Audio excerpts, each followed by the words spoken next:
Geography वाले आ गए हुए। क्या हाल चाल है सभी के। मैं अभिषेक पांडे स्वागत करता हूं आपका इस बहुत ही बेहतरीन सी वीडियो के अंदर। You asked it, you demanded it and I am here to deliver it. ठीक है, तो भाई तुम में से बहुत सारे बच्चे अब आपका 10th क्लास से जो अभी आए हैं 11th के चैनल पर, और बहुत सारे बच्चे अब 11th की तरफ जाएंगे। रिजल्ट तो अभी आना बहुत समय बाद आएगा, पर तुम खोज रहे हो अलग अलग जगह जाकर कि यार अगर मैं ह्यूमैनिटीज ले रहा हूं तो उसके साथ साथ क्या बेस्ट ऑप्शन हो सकते हैं जो कि ऑप्शनल सब्जेक्ट में मुझे चूज करने पड़ सकते हैं। और ऑप्शनल अलग अलग जगह, बहुत अलग अलग जगह आपका अलग अलग हिसाब से दिया जाता है। कई जगह आपका बेसिकली जर्नलिज्म होता है, कई जगह सोशियोलॉजी होता है, साइकोलॉजी होता है, कोई मैथ्स भी लेता है, कोई आपका जो है बेसिकली एडवांस मैथ लेता है, कोई आपका जो दूसरी तरीके की मैथ्स लेता है। उसके साथ साथ अगर आप देखेंगे तो लीगल स्टडीज भी एक ऑप्शन में रहता है। तो भाई साहब आपके ये सारे सवालों का एक पूर्ण विराम लगाने मैं इस वीडियो के साथ आ गया हूं। वीडियो को एंड तक जरूर देखना और फिर तुम्हारे ऊपर मैं छोड़ूंगा। मैं तुम्हें डिसएडवांटेजेस और एडवांटेजेस दोनों बताऊंगा और फिर तुम डिसाइड करना कि तुम्हें कौन सा ऑप्शनल सब्जेक्ट चूज करना चाहिए या नहीं करना चाहिए। ठीक है, तो सबसे पहले आप अगर आएंगे तो आप ध्यान से देखिए। ध्यान से देखेंगे तो आपको क्या समझ में आता है आपको कि जो साइकोलॉजी है ये एक ऐसा ऑप्शनल सब्जेक्ट है, एक ऐसा ऑप्शनल सब्जेक्ट है जो कि बहुत सारे आपका बेसिकली स्कूल्स में आता है। बहुत सारे स्कूल्स आपका जो है बेसिकली इसको ऑप्ट भी करते हैं और साइकोलॉजी एक बहुत ही बढ़िया कैरियर ऑप्शन की तरह भी आपका बच्चा देखता है।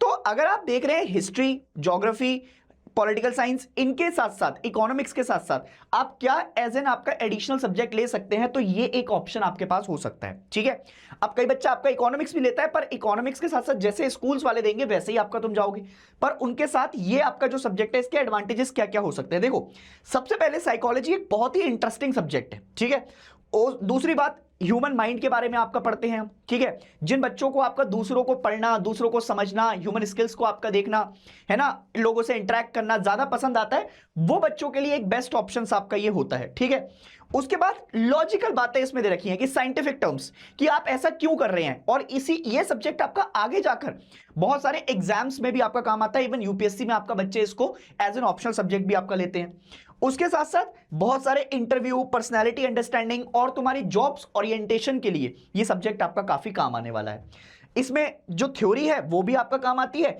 एक्सपेरिमेंट्स होते हैं, कुछ टर्मिनोलॉजीज हैं। तो बेसिकली आपका जो है स्टूडेंट जिनको इंटरेक्ट करना अच्छा लगता है, ह्यूमन थिंकिंग, इमोशन, बिहेवियर, उनके साथ आपका जो है बेसिकली आप ट्रीट कर सकते हैं। और 11th और 12th का अगर तुम सिलेबस देखोगे साइकोलॉजी का, तो एक ऐसा सब्जेक्ट है जो तुम्हें बर्डन कभी नहीं फील करने देगा, जहां पर तुम्हें बहुत कम समय में आपका तुम्हारे छोटे छोटे चैप्टर्स हैं और कम चैप्टर्स है तो आराम से आप कवर करके ले जाओगे। इसी के साथ एक भाई होता है इनका जो कि कहलाता है सोशियोलॉजी। अब सोशियोलॉजी भी आपका, इसके भी कई सारे एडवांटेजेस हैं और again a very common choice between the student. ठीक है, एडवांटेजेस क्या है, सिलेबस अगेन शॉर्ट है, इतना शॉर्ट भी नहीं था तुम सोच रहे हो, बट हाँ कंपैरेटिवली बाकियों के टाइम पर शॉर्ट है ना, और मेनी ऑप्शंस। और इसके साथ साथ एसए में, सोसाइटी टॉपिक्स में ये बहुत ज्यादा आपका क्या करेगा, मदद करेगा। अगेन कई सारे ऑप्शन निकलते हैं सोसाइटियल आपका चीजों को देखते हुए, और आसानी से समझ में भी आ जाता है क्योंकि हम ज्यादातर आपका जो है हिस्ट्री, ज्योग्राफी पढ़ते हुए आते हैं, तो उनसे अंडरस्टैंडिंग है, उसके साथ आपका कनेक्टेड भी है और आराम से आप इसको रियल लाइफ एग्जांपल के साथ आपका समझते हुए चले जाएंगे।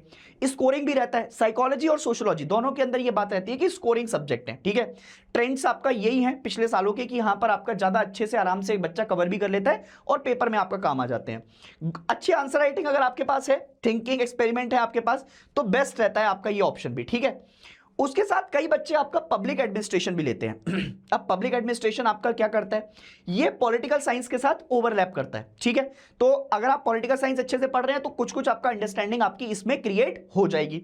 और दूसरी बात, अगर आप एडमिनिस्ट्रेशन देखेंगे, एडमिनिस्ट्रेटिव रिलेटेड एग्जाम देखेंगे, तो वो भी आपका काम इसमें आता ही है और कई सारे बच्चे इसको आगे जाकर ऑप्शन से भी आपका जो है कनेक्ट कर जाते हैं।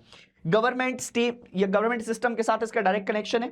आंसर राइटिंग, उसके साथ साथ आपका करंट एग्जांपल, थिंकिंग अगर आपकी अच्छी है, इंटरेक्शन आप करते हैं, आपको गवर्नमेंट में आपका ज्यादा जाना है या गवर्नमेंट सर्विसेज से आपका रिलेटेड ऑप्शन है, तो आप इस ऑप्शन को भी आपका एक बार कैरियर ऑप्शन के तौर पर यूज कर सकते हैं।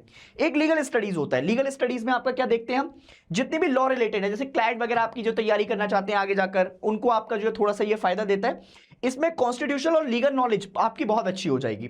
इसमें भी लीगल सेक्शंस आपको पढ़ने पड़ेंगे, कॉन्सेप्ट, केसेस बहुत सारे होते हैं, मतलब पूरी एक तरीके से आपका जो है एडवांस स्टडीज जैसे आप पढ़ते हैं आपका कहां पर, लॉ वगैरह के अंदर, तो वो सब आपका इसमें देखना पड़ेगा आपको।